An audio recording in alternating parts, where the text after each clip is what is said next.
चलो एक चीज और है, ठीक है। पहले तो जानो कि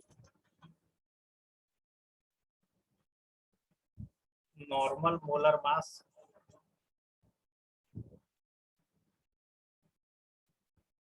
एक नॉर्मल मोलर मास दो चीज है। एक्चुअल में हम लोग जैसे O2 का मोलर मास क्या जानते हैं, 32 ग्राम जानते हैं ना, लेकिन एक्चुअल में प्रैक्टिकल में देखा गया है कि ये 32 ग्राम नहीं होता है, या तो 32 से ज्यादा होगा या तो 32 से कम होगा, समझ गए ना। तो जब कम या ज्यादा होगा तो उसको एबनॉर्मल मोलर मास बोलते हैं, ठीक है। और नॉर्मल मोलर मास और एबनॉर्मल मोलर मास के रेशियो को आई बोलते हैं, जिसको वन हाफ फैक्टर बोलते हैं, वन हाफ फैक्टर, समझ गए। तो दो तीन चीज है, पहले तो एबनॉर्मल मोलर मास क्या होता है, दूसरा में वन हाफ फैक्टर, ठीक है। तो आई इक्वल टू क्या लिखा है, normal molar mass by abnormal molar mass, ठीक है। इसको इक्वल कर दिया है observed colligative property by calculated colligative property, ठीक है। तीसरा चीज इसका सेम ही फार्मूला का तीसरा फॉर्म है total number of moles of particles after association या dissociation, number of mole of particle before association और डिसोसिएशन, मतलब वही चीज हो गया भाई। N2+3H2 करके अमोनिया बनाए ना, इसका कुछ मोल लिए थे, इसका कुछ भी बराबर नहीं आएगा जो 3NH3 फॉर्म होगा, समझ गए ना।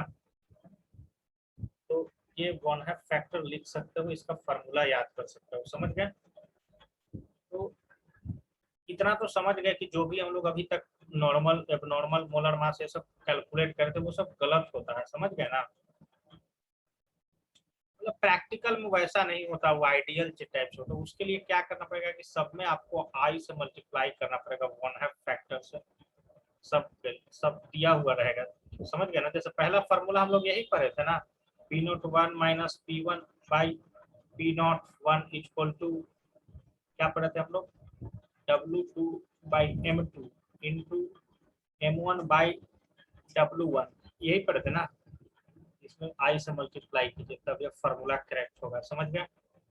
दूसरा formula delta TB equal to K B into M था, इसमें भी आई से मल्टीप्लाई कीजिए। तीसरा formula delta T F equal to K F into M है, इसमें भी आई से मल्टीप्लाई कीजिए। और चौथा फार्मूला क्या पर है, pi equal to C R T पर है, इसमें भी आई से मल्टीप्लाई करो। ये चार को फार्मूला लिखिए सुधार के, मतलब एक वन हाफ फैक्टर से इसको क्वेश्चन में रहता है ना कहीं कहीं दिया हुआ आई का वैल्यू, तो फिर उसको मल्टीप्लाई करके फार्मूला अलग से लगाना पड़ता है।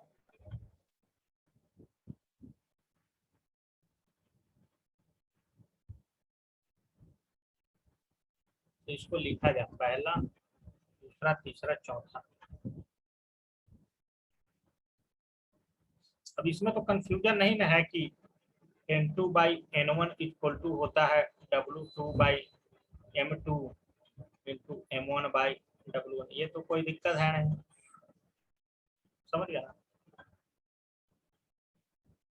M इक्वल टू क्या हो जाएगा बताइए, मोलालिटी, और I इक्वल टू CRT होता है, तो CF क्या है, मोलर कंसंट्रेशन, इसको लिखा जाए।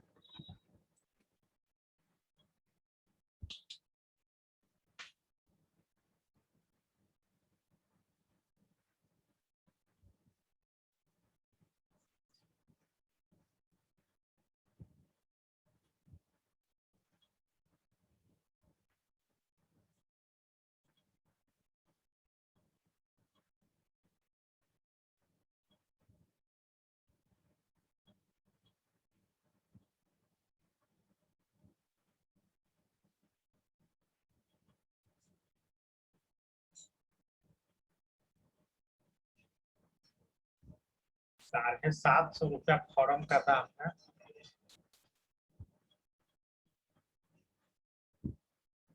पैरामेडिकल वाला भर दे सकते हो, क्योंकि एक साल, ये एक साल तो गैप हो ही गया, क्योंकि क्या, तो इसमें वो डिग्री मिल जाएगा तो बढ़िया है।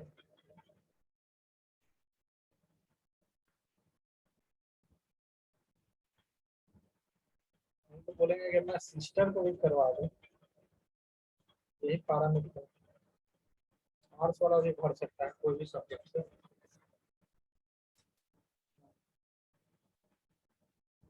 एक्चुअल में 10th पास का कोर्स है, लेकिन क्या है कि 17 साल के बाद ही आप इसमें एडमिशन ले सकते हैं, तो वही तब तक आदमी 12th पास हो जाता है।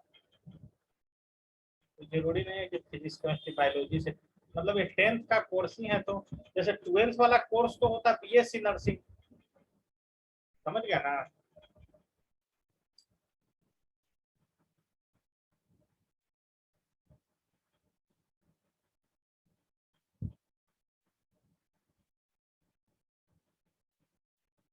हाँ, इसमें भी दो गो है कोर्स, एक है लगता है कि एक ही साल का होता है क्या, कि एक 2 साल का होता है, एक 3 साल का होता है।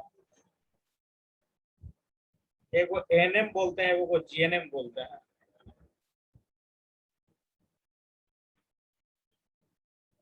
दोनों भरोगे ना तो 850 रुपया लगेगा, 100 रुपया ज्यादा लग रहा है। सरकारी में लेकिन हो जाएगा तो बढ़िया है भाई, पैसा नहीं लगेगा उतना, 50-60 हजार तो लगता है।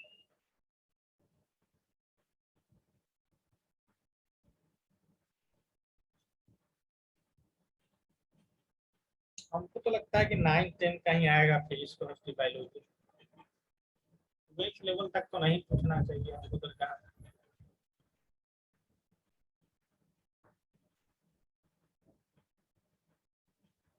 मतलब बेसिक तो हमको तो लगता है कि मार भी दे सकते हो तुम, है ना। हल्का फुल्का मतलब डेफिनेशन बेस्ड रहेगा एकदम, जैसे फोर्स है तो उसका फार्मूला उर्मूला थोड़ा बहुत, एकदम 12 तक तो नहीं।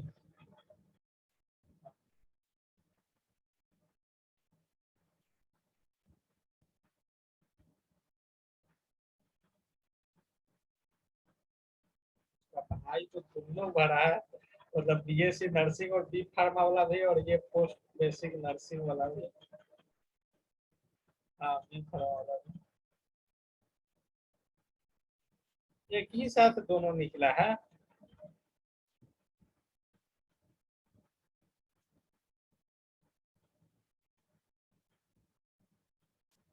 गवर्नमेंट में है, प्राइवेट में भी उसी के अनुसार एडमिशन।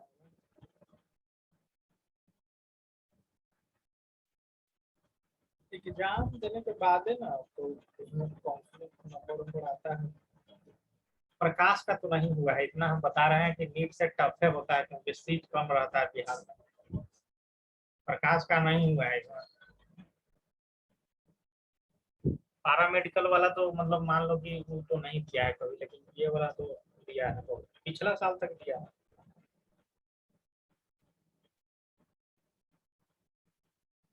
भागलपुर सेंटर गया था उसका।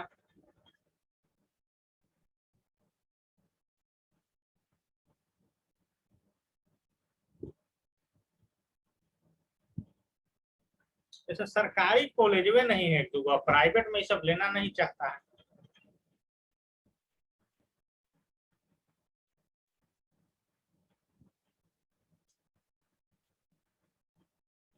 तो वैसे अगर हमको इंजीनियरिंग करना था, हम आईआईटी के चक्कर में रहेंगे तो कोई इंजीनियर बन ही नहीं पाएगा।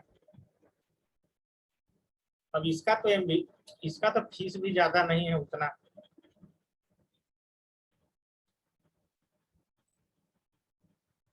है ही मतलब, 10,000 आईआईटी में है तो 9,90,000 प्राइवेट से करेगा।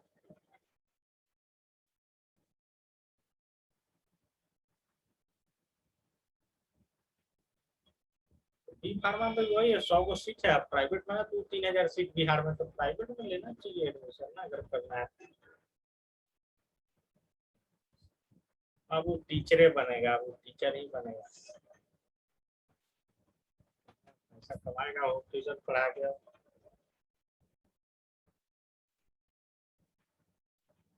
तो कोचिंग वोचिंग नहीं पकड़वाता है तो बर्बाद कर रहा है।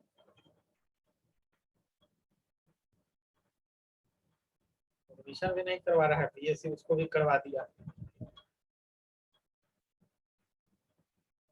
बीएससी वो कंप्लीट कर दिया, 4-5 साल मतलब आखिर वो करबे करेगा। इस साल अगर नहीं हुआ तो फिर हमें सीए में एडमिशन लेगा। पटना यूनिवर्सिटी से उसका भाई का नाम कटवा दिया, बीएससी में एडमिशन के डेली क्लास जाना पड़ता है, इसलिए आदमी है भाई। कैरियर हमको तो लगता है कि बर्बाद करवा दिया, पटना यूनिवर्सिटी में से नाम कटवा के 1 साल पढ़ने के बाद। जैसे कि उसका भाईवा थोड़ा था भोंदू टाइप से, पहले हिंदी मीडियम से एग्जाम दिया था तो फर्स्ट ईयर में फेल कर गया पटना यूनिवर्सिटी में। इंग्लिश मीडियम में वहां तो होता है पढ़ाई, हाँ फेल कर गया था साइंस कॉलेज। लेकिन साइंस कॉलेज में यार एडमिशन हो जाना ही बहुत बड़ा बात होता है। कैसो तुक्का लगा के ऑब्जेक्टिव एग्जाम दिया था, निकाल दिया टेस्ट, फेल कर गया फर्स्ट ईयर में, तो नाम कटवा दिया। हाँ तो उसी में फेल करने लगा इंग्लिश में उसको। अब कहाँ बायोलॉजी हिंदी में पढ़ के आएगा तो उसको अंग्रेजी में समझ में आएगा कुछ भी। अब जाके धीरे धीरे वो बच्चा पकड़ा है इंग्लिश मीडियम। हाँ पकड़ लिया है 3-4 साल में।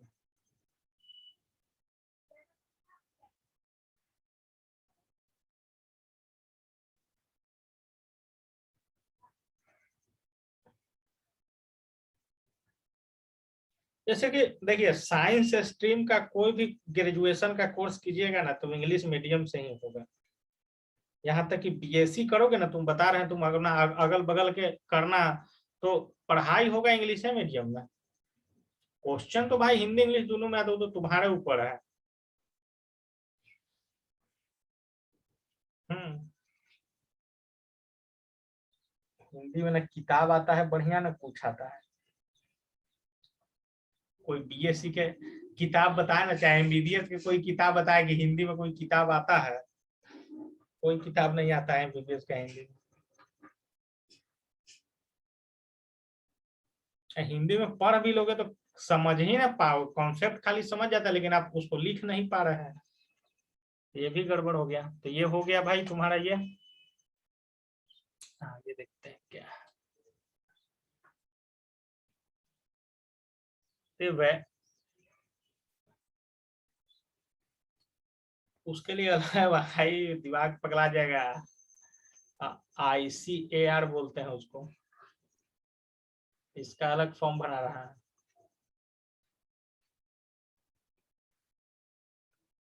BSc agriculture, BTech agriculture, BTech in dairy technology, बहुत सारा चीज है। बायोटेक यही वाला ICAR दीजिए ना, ICAR सेंट्रल एग्जाम लेता है भारत सरकार।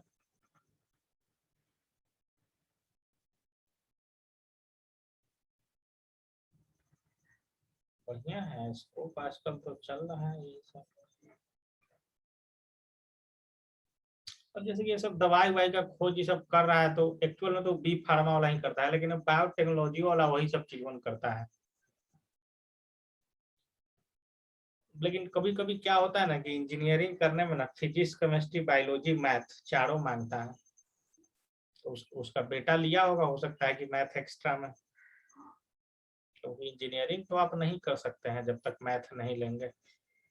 जैसे डायरी टेक्नोलॉजी में बीटेक होता है ना, बायोलॉजी के साथ मैथ भी रहना चाहिए, तो जो लेता है उसका लॉटरी लग जाता है,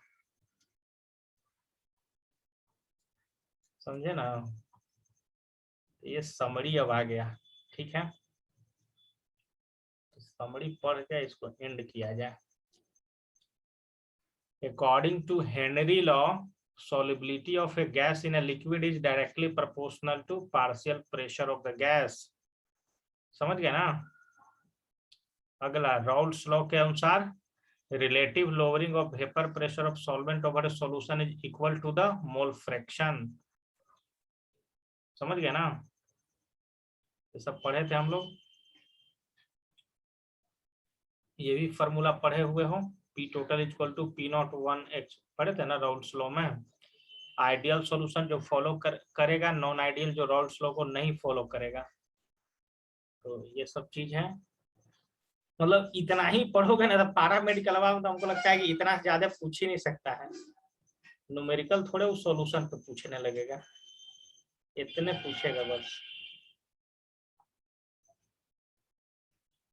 उसके बाद ये सब क्वेश्चन है, सब अपना टॉपिक पढ़े हो तो ये सब बन सकता है ना।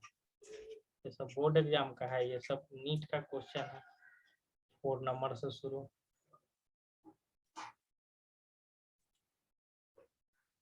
है ना, ये सब बहुत सारा क्वेश्चन है ना भाई, बहुत क्वेश्चन है, 30-40 क्वेश्चन है। अब क्या चाहिए, 40 इतना ही।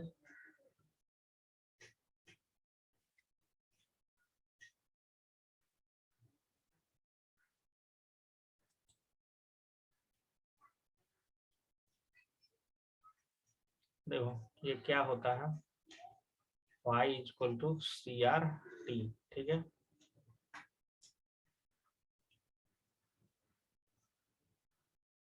तो यहाँ से आप c का वैल्यू पहले निकाल सकते हो। पाई का वैल्यू दे दिया है 0.75 इक्वल टू c, r का वैल्यू 8.14 होता है। टेम्परेचर दिया हुआ है 27 डिग्री, 273 में जोड़ दोगे 300 हो जाएगा। यहाँ से कंसंट्रेशन पहले निकाल लो, कंसंट्रेशन निकल जाएगा। तो कंसंट्रेशन इक्वल टू क्या होता है, N2 बाई वॉल्यूम, तो फिर N2 का वैल्यू निकल जाएगा, समझ गए ना। I से मल्टीप्लाई कर देना है, देखिए 2.5 लीटर में है, तो C इक्वल टू निकाल सकते हो ना। क्वेश्चन ये सब बनेगा भाई, बहुत सारा क्वेश्चन बनेगा, समझे ना।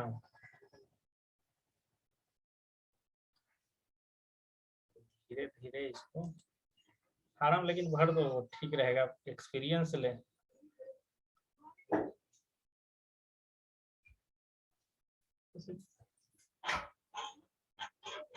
उसमें 2 ही को तुम भर सकते हो, 4 को है उसमें, तो 2 को इंजीनियरिंग वाला है, पॉलिटेक्निक है। तो पहला और 2 को पारा मेडिकल है, PM और PPM है, लगता है कि उसका कोड। हाँ पारा मेडिकल में 2 है, वही बताया ना वो कि 10th पास और 12th पास वही है। दोनों पर तो 100 रुपया लगेगा, सरकारी कॉलेज में मिल जाएगा तो बढ़िया है। वही बायोलॉजी 11th 12th का रहेगा उसमें पढ़ने के लिए। तो तुम पहले से पढ़ चुके हो तो एग्जाम तो ऐसे पास हो जाओगे। ठीक है तो फिर हाँ बायोलॉजी से भी रहेगा क्वेश्चन, लेकिन थोड़ा देखना पड़ेगा, हम कभी देखे नहीं है पारा मेडिकल इसमें क्या पूछता है। जैसे हम पॉलिटेक्निक वाला एग्जाम तो हम पहले बच्चा सब दिया है, तो उसमें तो पूछता है। हाँ तो फिजिक्स केमिस्ट्री मैथ वो पूछता है 10th लेवल तक के। अब इसमें देखिए क्या पूछता है।